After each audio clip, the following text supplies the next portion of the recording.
Good afternoon, everyone. This is the third change series we've now got, and we've got Annette Leach from the University of Nottingham to talk about business change and readiness and creating a positive tension. So over to you, Annette. Lovely, thanks very much. Well, welcome everybody, and thanks for taking your lunchtime. I'm a change manager in planning, performance and strategic change at UON.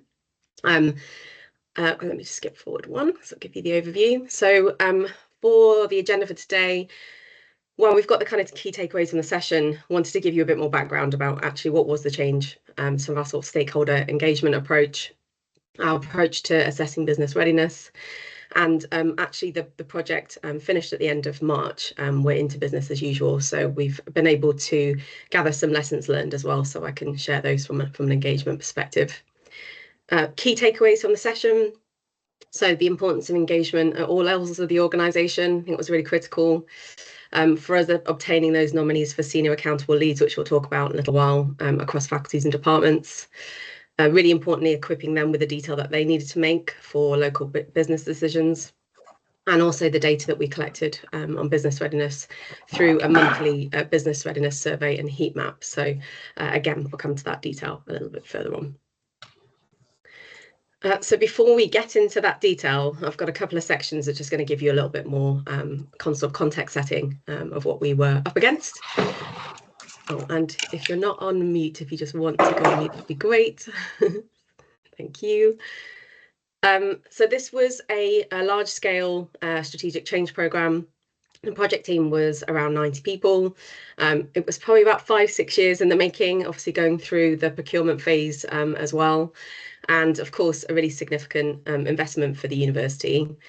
It was going to impact 9,000 staff, obviously to varying degrees, depending on if they were in and out of systems in their day jobs already. And it was going to be across both professional services departments and faculties. So under professional services, I've just listed out kind of our main departments, but under those, there are also about 8 to 10 sub-departments. And within faculty, we've got about 4 to 6 schools. So you've got the faculties on the right there. So yeah, quite a complex structure and many different departments or schools to sort of consider and differing ways of working. And of course, they were supporting a student body of about 42,000 students. And we would actually have some students using the system. So those in postgraduate positions, they would actually need to be doing some purchasing. So just to give you a bit of a scene setting there. We were also facing a bit of resistance to change. So there was a perception, and maybe some of you have also perceived this in your own roles, that change had not always been done well in the past. And we had a quite specific digital implementation at university. It was called Project Transform, and it was to improve student records. And it wasn't well received, unfortunately, at launch. There were some challenges with the engagement sequencing.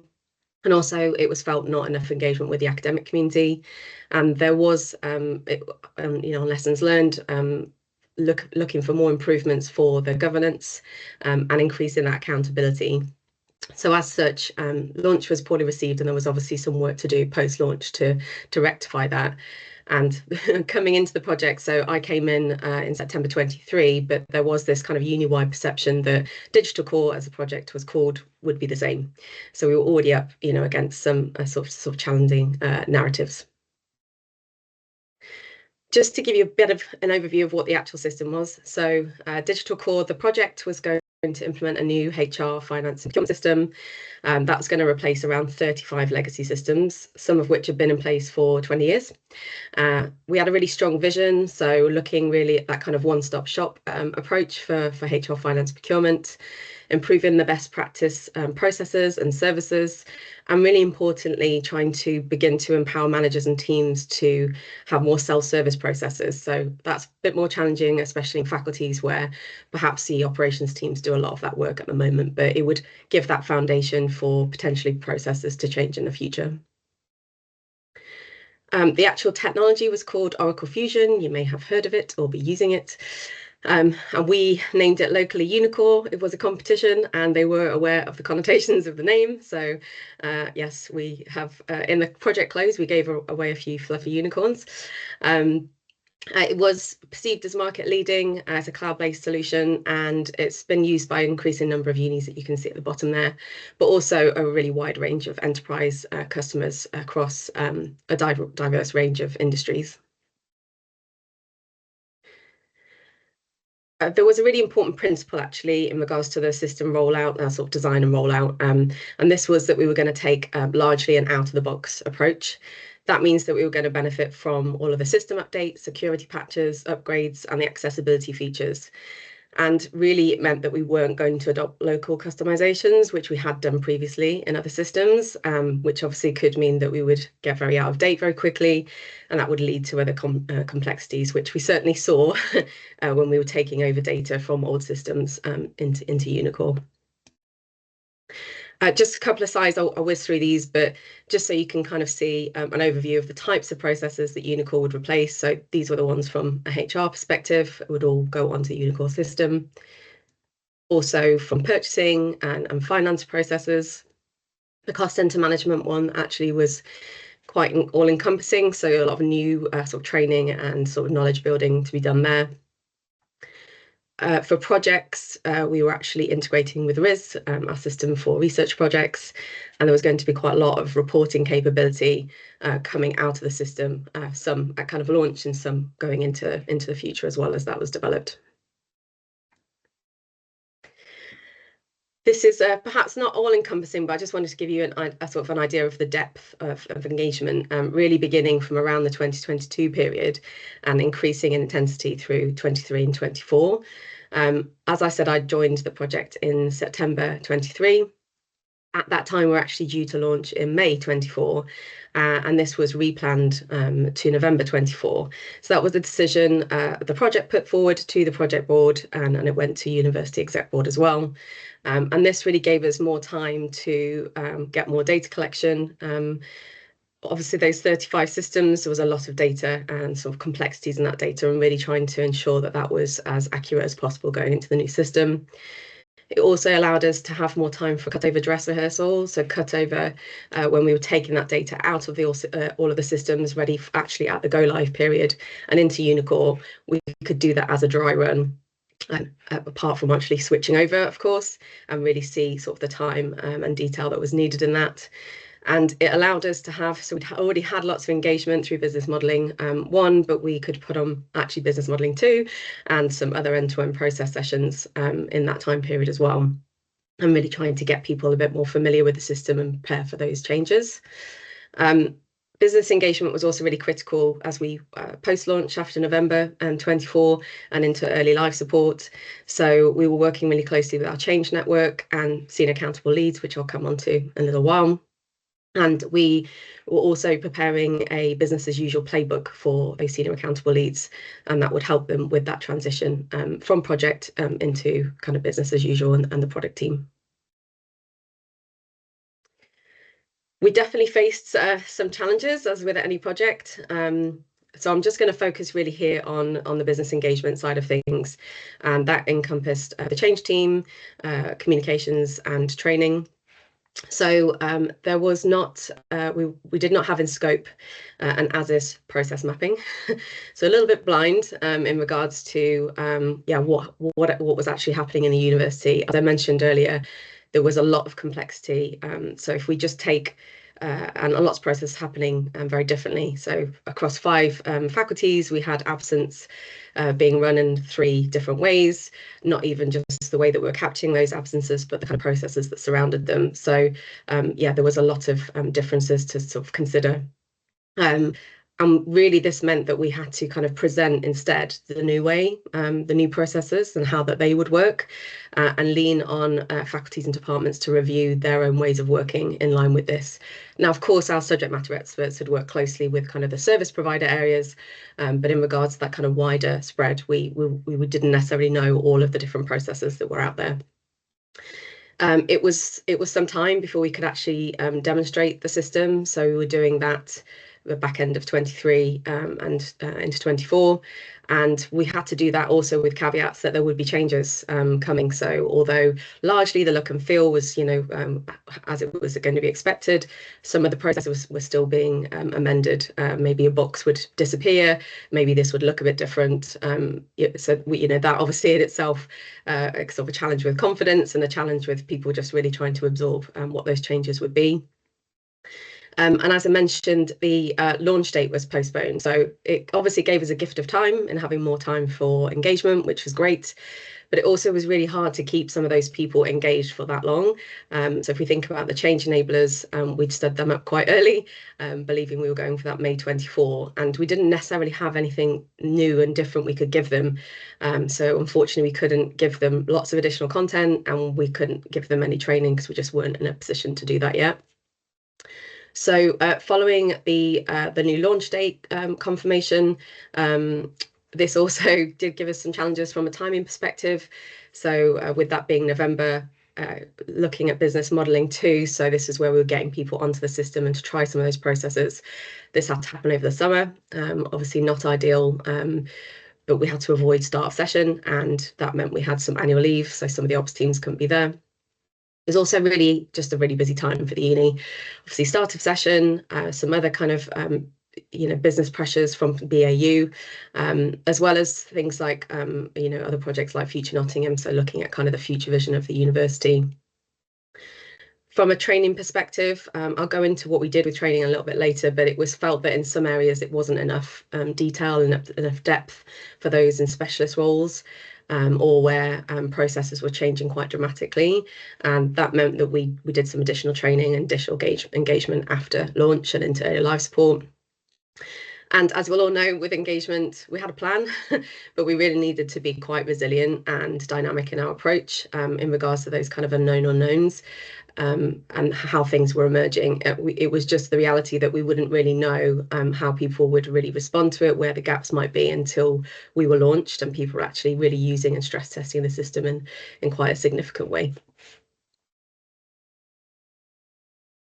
So business engagement approach, I'm just going to go through high level, and then we're going to get to some of the kind of business readiness side of things as well. So from a communications perspective, it was obviously really critical to target our university leaders. They were going to be our role models. We needed them to take ownership for providing quality data and also reinforce that messaging to stop using old systems and processes. From a wider uni perspective, we focused on that kind of familiarization with UniCore. So where we had demos, we also had some kind of short videos that we sent around the summer before launch. On simple processes like, recording your absence or expenses, that kind of thing. Also about preparing for cutover. So this would be the period where actually systems would be down. You wouldn't be able to input any more data while we were taking, data out of old systems and preparing to launch the new one. Obviously training, and really importantly, to stop using those systems. We had legacy system owners, so we had to be able to communicate when to make those systems kind of read only, revoke access, where that data was going to sit after go live and access to that. And in some cases, or a lot of cases, the decommissioning. There, as I'm sure you have as well, some subsidiary companies. So we had to make sure that they had the same level of comms, and also to understand if there were any other requirements that they might have. And the UniCore suppliers, it was going to affect them in some way. So specifically around cutover, we were actually, saying to them there would be a pause in some payments. So we had to push quite a lot of payments to them early as much as possible, but there would be a gap before that they would be paid again. And then really importantly that their details, all of their details were correct going into UniCore so that we could pay them effectively afterwards. Our audience approach, obviously, we needed to go a little bit deeper, and we're really focusing on those people who were most impacted by the change. So we engaged with the faculties earlier. So we had been engaging with people kind of more from a briefing and communication approach, 22, 23, and we did user acceptance testing, etc. But in a sort of a larger, more substantial way, we began with faculties in sort of late 23, and we began with them because we felt that they had perhaps more changes coming, and they had a little bit more of a complex structure, and they all worked a little bit differently. So those were in-person sessions where they could have a mix of kind of operational and academic staff. We would do some demos and that have an opportunity for them to ask questions or to sort of flag things. And also it's really important, we wanted to build those relationships across faculties and schools. As we sort of said with the academics, from the previous project, there were some, it was a challenge, and we wanted to make sure that we addressed that. So we actually formed the academic reference group. So we had nominees of about 50 academics, and that was sponsored by our Vice Chancellor. And we wanted to make sure they were engaged ahead of launch and also be able to share with them processes and some demos and get some feedback. Professional services, while kind of structurally in a hierarchical sense, it would make a little bit more sense for them in regards to how the system would work. There was still for them, obviously, that understanding of operational ownership. We started there sort of deeper engagement in the early 24. And just to note that obviously some of those areas of departments did have larger impacts. So particularly for the likes of sports, they have quite a large sort of casual workforce and also a shift structure. So if you think about the processes they'd be doing around recruitment and also kind of sort of timesheets, there were, there's a lot of processes they're doing on a weekly, monthly basis and a lot more depth. Our HR, finance, procurement teams, so they were actually in some part working very closely with the kind of project subject matter experts, because they would ultimately be the service providers working. The new way of working will be in UniCore for them, and so they had to kind of set up their own processes and ways of working to them, be able to support the university after launch. But equally, it was going to impact them from an operational standpoint in regards to line management, recruitment, that kind of thing. So they still needed to know those other operational factors. For research and innovation, as I said, this was an integration with RIS, the current system already in place.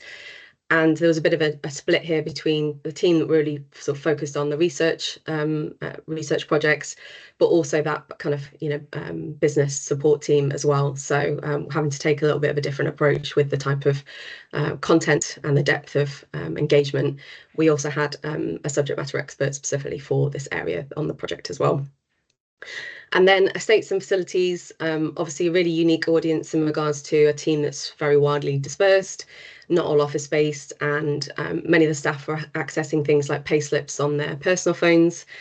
So we really needed to work very closely with the teams, the business as usual teams, to really work with them on the best way that they could train and communicate to their teams, because it would just be impossible to be able to physically get around them all ourselves.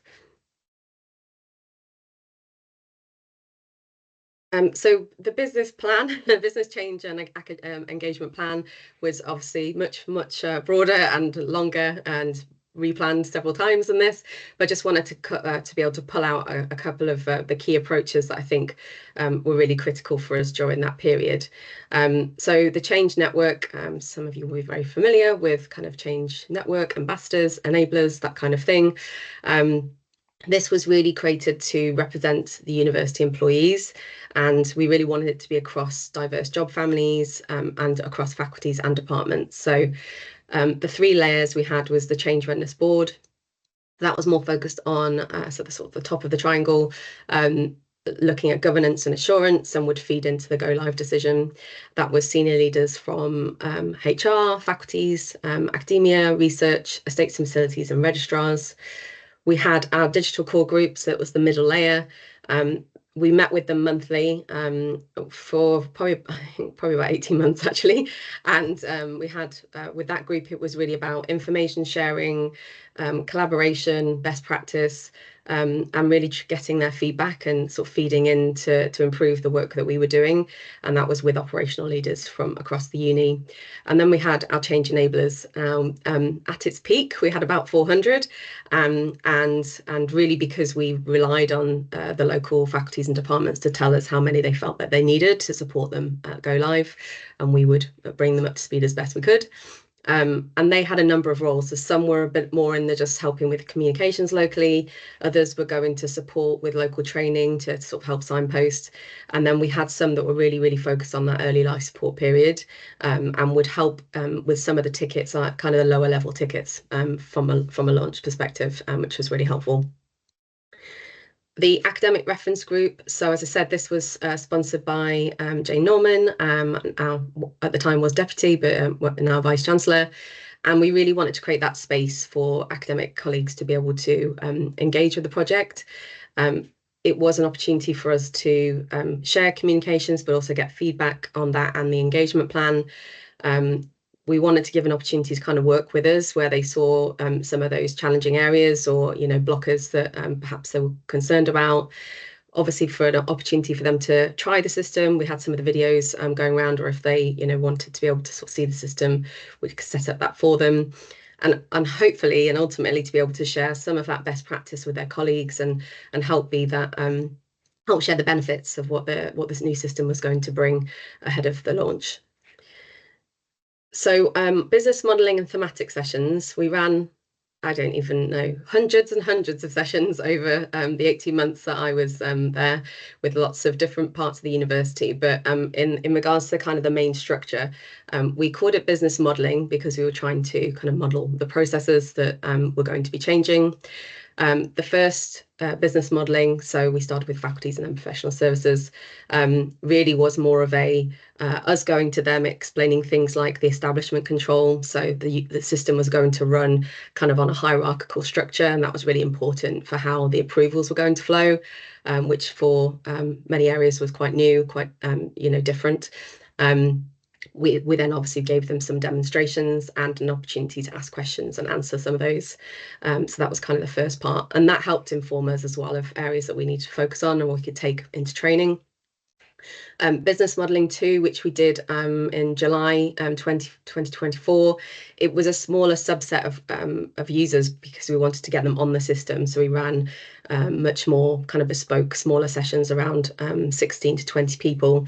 And they would actually be able to log on to kind of a training version of the system and try some of those processes for themselves. And we'd have our subject matter experts in the room with them, as well as ourselves, and we could answer those questions and work through some of those challenges. Very importantly, we wanted them to take away their own change impact assessment. So we actually set that up for them, a bit of a template, and they could take that away and start to think about how is this actually going to impact them locally, and what might they need to think about for kind of ways of working and processes they needed to review. And we also obviously took feedback from that as well. They for them, the bit that was missing through that was maybe some of the end-to-end view. So great, I raise a job requisition, but then what happens to it? What happens from a HR perspective? Where does it go in the flow? So we set up a few further sessions kind of on end-to-end processes, looking at recruitment, purchasing, and on projects as well, which ran in quite a lot of detail. And then once we were actually live, so between the January and April period, we set up a number of thematic sessions. So these kind of the topics of these really came from ticket data and the things that we were kind of seeing as trending topics, but also our change network and the senior accountable leads to sort of give us that understanding of where are people struggling, where do they need kind of, now they're in the system, they're actually using it, where are some of those gaps in knowledge that perhaps we can kind of help fill, and really to as we were in that period up until March, we were going to be closing the project and moving to business as usual. So in the time that we had left, what could we do to assist them to get there? And then training. So we did have a dedicated training manager, kind of on a fixed term contract, to more, I guess, project manage a lot of this and get all of the content ready with our subject matter experts. So it wasn't something that myself and the team ran necessarily, but it did come into obviously the work that we were doing. Because of obviously the size of the staff that we need to train and the that sort of disbursement of staff, and obviously now hybrid working, we did need the training to be dynamic and self-service in most cases, to reach across that staff base. There were some in-person sessions, so where maybe for the service providers or specialist users really needed to have that knowledge transfer from subject matter experts. But largely it was, webinar and recordings, and people kind of, well, live webinars, and then the recordings available for them on the SharePoint afterwards. We had user guides, and we had some of those quick sort of short and sharp videos. Actually, they went down really well. They were more relevant and more easily understood for the easier processes like booking your holiday or your expenses, that type of thing. But people really engaged with them, and that gave them a good insight as to what was coming. With Oracle, it had in-system guided learning, so the ability to add some kind of smart tips while you're actually in the system, and to also take people through live processes. And that really did help with, again, probably some of the more simple processes, not once you get into sort of, more of the financial side, but helped with the self-service side of things. And then our change enablers. So although unfortunately we couldn't really give them a lot of additional training, we asked them to signpost, and where we had quite a lot of proactive change enablers who were perhaps more comfortable in the system, had got in there first and started learning, how to do things, to ask them to kind of support in the ways that they could, to support other colleagues who are perhaps, a little bit behind the curve on that. So last section or so, and then I'll come to questions. How are we doing on time? Perfect. I think we're okay. So assessing business readiness. I think this probably is the part that you'll hopefully find quite interesting, and maybe some new things that you may not have done at your university. So hopefully this is helpful. It was the business readiness was definitely a sort of critical part of business engagement, and it actually part of the governance approach as well. And having that business readiness assessment really was kind of the backbone to that. So just to give you a bit of an understanding of our senior accountable lead structure, which I've mentioned a few times. So in July 24, we appointed senior accountable leads to support with local business readiness and planning ahead of the launch in November. We had this agreed with the project board and also university exec board, and obviously for their support for those individuals to give us some extra time to get their local areas ready. And those senior accountable leads would ultimately complete readiness activities, so providing structured feedback and confidence scores via that business readiness assessments. They would also, really importantly, to support a recommendation for go live decision as part of that governance approach. I've got a slide on that in a second. And it's really importantly, they would work with their operations teams to prepare locally for the changes that were coming to their local processes and ways of working. Obviously, UniCore would bring. And in return, from the project team, via business engagement, and I was working very closely with them, we would obviously provide our kind of like listening and take their feedback on things. We actually gave them business information support packs, so as much as possible, everything they should be thinking about locally, we gave them that in early summer of the 24. We had obviously the engagement sessions for hands-on experience of UniCore, to listen to those challenges, to try and think about how we unblock some of the blockers, and really ultimately getting as ready as we could before that kind of no-go decision, which took place in October 24. So just to give you a bit of an overview of the kind of governance for readiness. So it was a multifaceted approach. So we had, in order to get that go live decision, we obviously had a project, so the more kind of technical readiness, all of the integration, all of the data, cutover, etc. How ready was that? With the service providers that I spoke about in regards to HR, finance, and procurement, they had their own readiness, as you can see on the left there, their readiness to kind of accept the system. Really importantly, faculty and department readiness. Ultimately we didn't want business as usual to fall over because the system was going live. And there was also this sort of consideration of service transition to BAU. So there were quite a lot of components in this to come together to ensure that we could say yes to go live and move ahead as planned. So just focusing on our part of the business readiness approach. So what kind of were the senior accountable leads doing, and working. We were working very closely with the change readiness board. So in that July 24, we had a number of briefings with the senior accountable leads and also HR business partners. We had business information packs that we shared, and we also had a folder that we were updating with things as they were sort of becoming available. In the August, we had the business modelling 2. We did a very high level survey just to get a bit of a temperature check as to where people were to feeling at that point. And it was kind of more from some of the activities and actions that they'd taken, but also really a bit of a confidence temperature check as well. Bearing in mind they hadn't really had a lot from us that yet to start that preparation. September. And yeah, this is quite a squished timeline, as you can see, which was something that we were just up against at that time. So we were very thankful to our senior operational leaders to support us with this, because for them this was a lot going on in this time period, and also getting ready for start of session. But it's just the way that the timeline fell out. So September we got those interim results captured, and we could take on that feedback and also look at any other additional requirements. And how we could sort of support that ahead of the go live decision.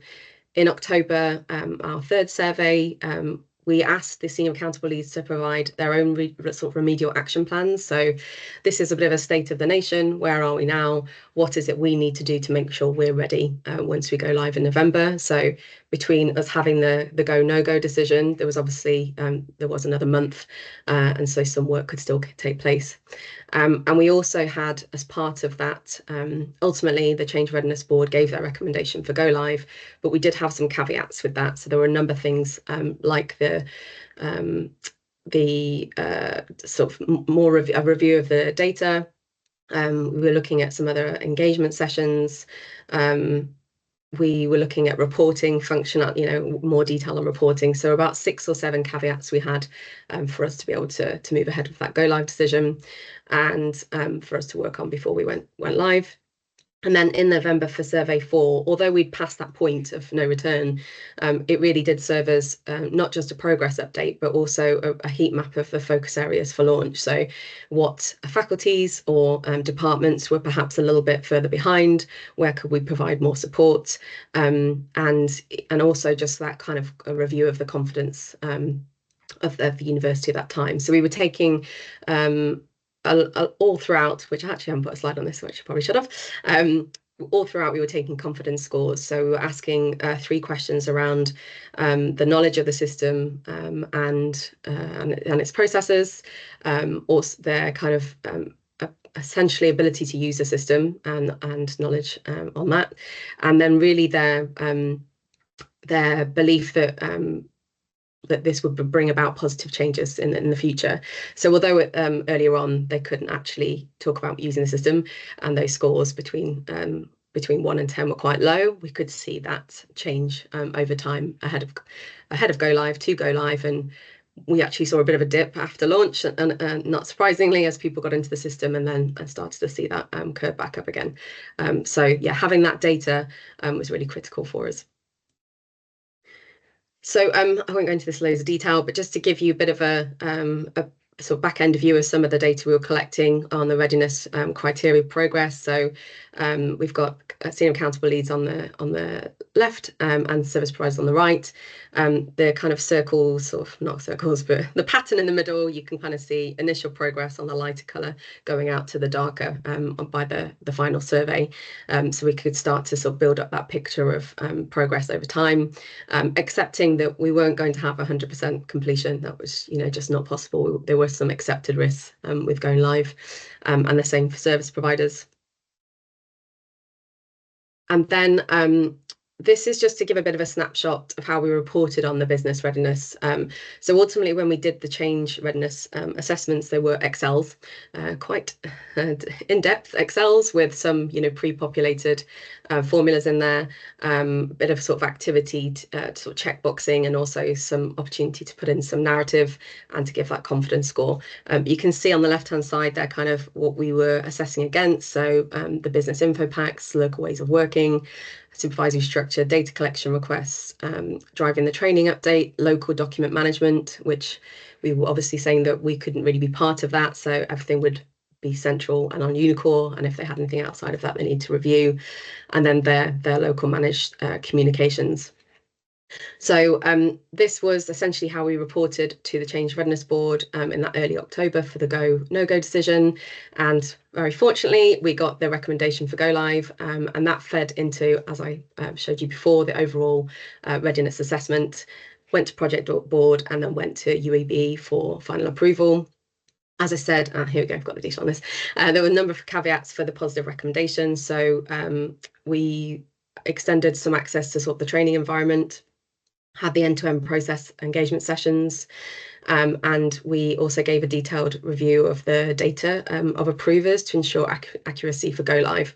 So obviously the where people were sitting in positions, or people perhaps had moved positions in the meantime from one data collection to another, we did a kind of another take on that, as you know, as close as possible to go live, so that we could ensure that that structure was accurate as possible for launch. And this is my final slide. So actually at this point, UniCore's already been live for about 5 months already. And while from our perspective, from a project perspective and from an engagement perspective, it was a success, it definitely wasn't without its challenges.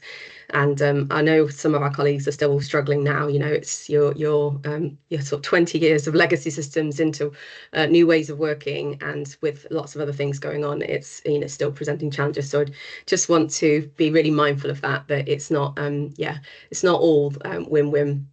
But from our point of view in kind of the approach, ultimately this was a most significant system change for more than 2 decades. It's going to take some time to sort of embed into business operations. Through early life support, we worked really hard to understand some of those top trending issues, offered those additional engagement sessions, and escalated priorities to technical teams, especially where it was really impacting on business operations. Super grateful to our colleagues for all that they did in regards to supporting us and accepting the new system. And as I said, projects now come to a close. There's a product team working to support those tickets and planning for future updates and upgrades, because they are now on a quarterly basis. And that embedding is going to, you know, take place over the next 12 to 18 months. But with that has given a bit of an opportunity for a few lessons learned. So I can only really speak from my view on as business engagement, but if we could do it again, ideally we would have wanted that as is review of core processes, even if we couldn't have done all, you know, maybe that would have taken years, but to really understand some of those the depths of some of the processes that were in place of the real kind of day-to-day. Our business readiness approach was solid, but as I sort of said, it would have been really optimum if we had more time for colleagues to sort of prepare for the assessments. And with that benefit of hindsight, I would have brought in that senior accountable leads much earlier, and perhaps even we wouldn't have had the Change Readiness Board. We would have kind of brought that ownership into the project board just to sort of streamline that governance a little bit more. It also meant that we had a bit of crossover between people on Change Readiness Board and project board that had been set up before my time. It was technically possible for us to have a training environment, but unfortunately it was more about the capacity. So if you've done anything with systems, you know, you've got kind of the demo accounts and things sitting on different versions of the system, and in order to create a training environment, we'd have had to recreate a lot of those kind of demo accounts, and the teams just didn't have enough time to do it. They were, you know, the subject matter experts were up against multiple responsibilities. So ideally we would have had a couple of weeks where people could have got onto the system and just had a play around. It definitely with the replan, launch date, and the sort of complexity of the university structure, we gained a really large change in a community, which was brilliant, but it was obviously unwieldy to manage. So I think we would have all said we would refine this and really try to provide that kind of super user training if at all possible. It wasn't perfect what project is, but I think the team's really proud of its approach to transparency with progress, but and also the challenges we were facing with senior leadership, but also with the wider uni. And the business readiness approach did unearth some of those items that gave us time to prepare ahead of launch. And ultimately, that created that positive attention with the senior accountable leads and the operational teams most impacted by the change. So while launch, we still faced some challenges. We built that really strong relationship where we could have those open conversations and be able to sort of act accordingly. Okay, enough of me talking. Great, thank you, Annette. It's really an in-depth and thorough account of implementing a system and what you've done. So, any questions for Annette? Feel free to put them in the chat or raise your hand. I can see Matt Jones is typing. Just wait. Yeah, I'd love to Oh, know just as to well say if thank you. and yeah, if anyone's run anything similar, does this resonate? Is it some of this new? Just yeah, it'd be great to know if there's anything that is something you've already done or currently in the process of, or yeah, any feedback on that would be great to understand. Go for it, Joe. Thank you. So helpful. We are well, we've got lots of changes going on at the University of Sussex at the moment, but one of the projects that I'm responsible for is replacement of our student record system. And it was really a query about, so we're trying to do a kind of standard templated out of the box implementation with that as far as possible. That's very far away from where Sussex are at the moment because we've got our own in-house built student record system. And I was just interested in how you describe that kind of the sort of engagement of leaders at the beginning and pushing the message around we won't be customizing a system, we will be taking out of the box solutions. We've had some success in some areas, in some of our professional services areas, but just any challenges you had around that and how you really got those kind of leaders on board and spreading that message around. I think we were, and again, some of this is obviously before my time. We were really lucky. This came, directly down from the Vice Chancellor. So, Shira West, who's now at Leeds, and then with Jane Norman, they were really, although we had our own project sponsor or sponsors over the time of the project, and project board support, they were really very much in support of this. They could see the long-term benefits, with something like this system change. Obviously, the pain at the beginning doesn't feel necessarily worthwhile for the long-term benefit. You're really going to see those benefits, 5-10 years in the future, but they could really see that. And I think having their support and even through launch, to be honest, when things got a bit challenging and when people were really in those pain points, we had that continued support of bear with the teething troubles. So I think we really lent on that. I work really closely with our program director, and he had also a great relationship with Jane. So we would also just have that constant communication, sort of open communication channel to understand what they were hearing if anything was getting escalated. Even with kind of where we were going to do briefings or to sort of do feedback sessions around the uni, we were being quite dynamic. We were needed at senior leaders or head of school or wherever that might be, just to try and make sure that the sort of messaging that we were putting out was really consistent. And ultimately, I think in a lot of these situations, especially when it's academics, right, and they're smart people, they've maybe got their own opinions on these things. They want to hear from someone that's actually got the knowledge. So having the right people then on the call or in the room to be able to answer some of those questions from a bit more of a technical perspective of the why. And the other thing that had been done was setting up again, not necessarily from myself, but with the subject, the workstream leads and our program director had spoken to a lot of other universities. So they'd gone and actually looked at previous implementations, understood that their lessons learned, and understood where perhaps there were some customizations and where that had not worked, where some universities had like a failed launch, etc. And we would take that learning. So there was quite a lot of information and anecdotes or data points they could share around some of that, which was, I think, really important for that audience. And Angela. Yeah. Hi, thank you, Annette. A really good presentation. I think you probably covered some of, what I was going to ask you in the other question, but I'm quite keen about academics and actually trying to engage them. And I noticed that you mentioned that you had a stakeholder management group. Well, you had a group for the academics in particular. So I'm just wondering about actually how it, 'cause I mean, it looks like it's great. How engaged were they? And just that sense of actually having that group and hearing their voice, how was that actually in reality? Did it actually, was it as smooth as it seems on the presentation? As I said, we had about 50. We stood that group up in, I think it was May of the 24. Jane sponsored it, so we actually had her on the first call, and we had pretty much all 50 of them there. I think those initial months, probably 3 or 4 months, we had really, really strong engagement because they were really keen to understand more about the system. It was great that they could have, the demos. They wanted to give us, we gave them opportunity to give us feedback. We were asking them questions and trying to take that kind of structured feedback. The sort of close we got to launch, and I think obviously start session, we definitely had a bit of a drop off, but we had some real core attendees that came throughout. But I think some of it is just, some felt that it was okay. Some didn't really know how it was going to impact them, largely, mostly from a purchasing perspective, to be honest, until we actually got to launch.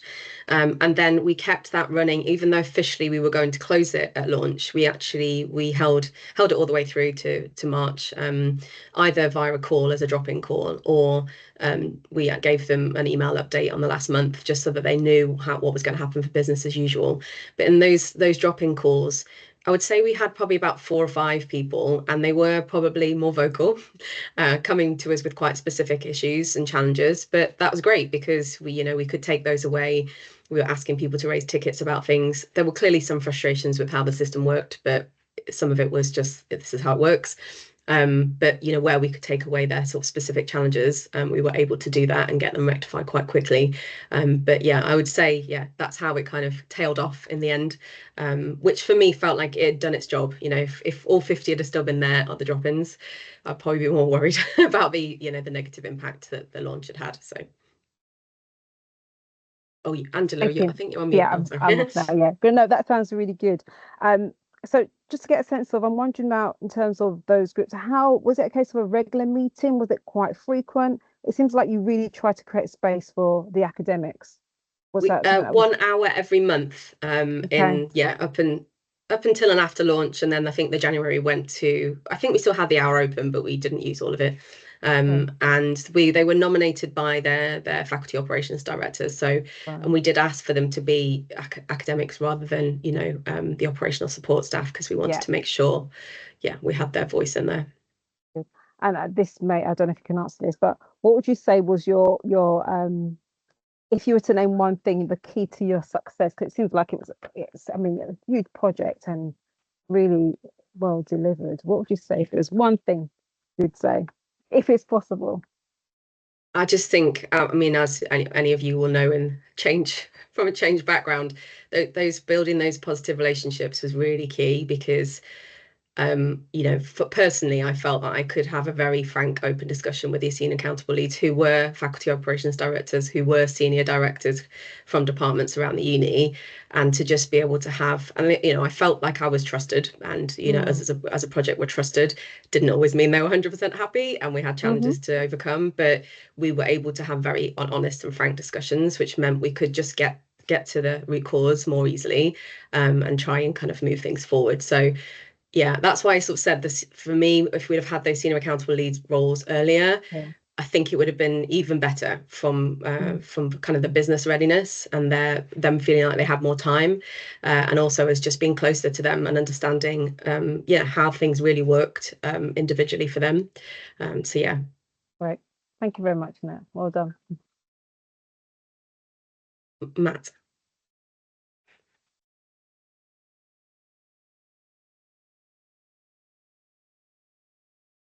Matt, can you hear us?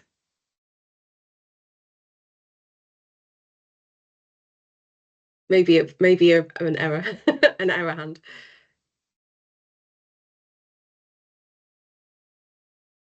any more. Oh yeah. Oh, No, oh sorry. Feel free to type it in the chat if it's easy to.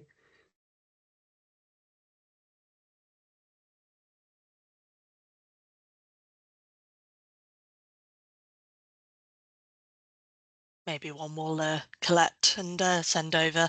Yeah, happy to. Any other questions before we wrap up? No? Well, thank you all again for attending, and thank you, Annette, for delivering your presentation. It's really interesting. We'll be circulating the recording to the whole of the Change Network.